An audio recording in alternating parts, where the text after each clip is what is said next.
გამარჯობა ყველას. მინდა აღწერო ერთი სქემა, რომელიც ზოგჯერ შემიმჩნევია როგორც სოციალურ ქსელებში ზოგიერთი ადამიანის ცხოვრებაში, ასევე მაშინაც, როცა ჩემს საკუთარ ცხოვრებას უბრუნდები სხვადასხვა სიტუაციებში.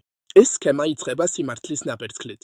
რაღაც ნაცნობი გვევლინება, გაზიარებული გამოცდილება, ამოსაცნობი ინტუიცია, ან ენა, რომელიც ძალიან ჰგავს შენს საკუთარ განცდილ რეალობას, ან მის ნაწილს.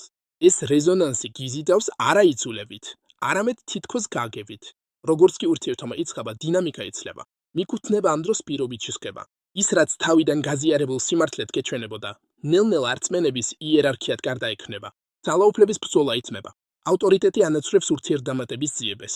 კონტროლი ჩნდება გაგების ნაცვლად. კითხვების დასმა აღარ არის მისასამებელი.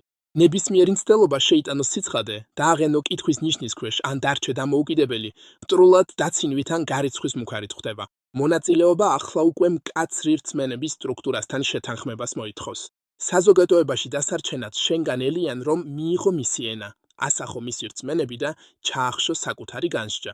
უფრო ღრმა გაგებამდე ცდომა დამორჩილებაზეა დამოკიდებული. დამტკიცება აღიქმება როგორც გამჭრიახობის მტკიცებება. ეს ქმნის მონაწილეობის ვიწრო დერეფანს. მეტი რომ ისწავლო, უნდა დაემორჩილო. თუ წინააღმდეგობას გაუწევ, გარიცხვის ვისკიდავს. ასევე ნათლად ჩანს, რა როლს ასრულებენ სხვა წევრები ამ აბსურდული სტრუქტურის შესანარჩუნებლად. ისინი არც განმარტებას და არც პირად აზრს არ ამატებენ. ამის ნაცვლად ისინი იმეორებენ და ამტკიცებენ ნარატივს. მათი მონაწილეობა ძირითადად დეფორმაციის დამტკიცებას ემსახურება.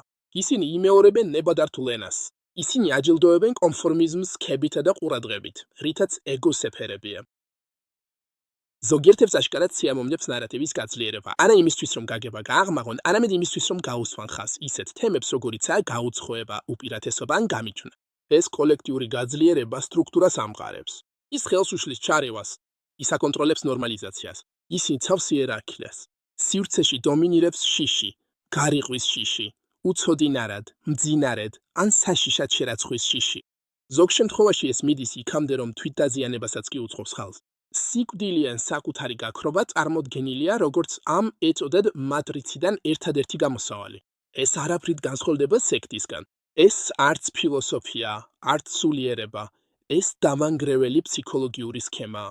სინამდვილეში ლექსიკონის მიხედვითაც კი ეს დემონურის განსაზღვრებასაც კი შეესაბამება, რადგან ადამიანებს თვითსიცოცხლის წინააღმდეგ აყენებს.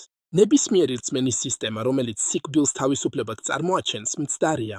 სიმართლეს არ ჭირდება თვითგანადგურება. ცნობიერებას არ ჭირდება გაქრობა. თუ ასეთ სქემას შეხვდები, თავის შორს დაიჭირე და დაიცავი შენი გონება. სიცოცხლე რჩება მთავარ საკდენად.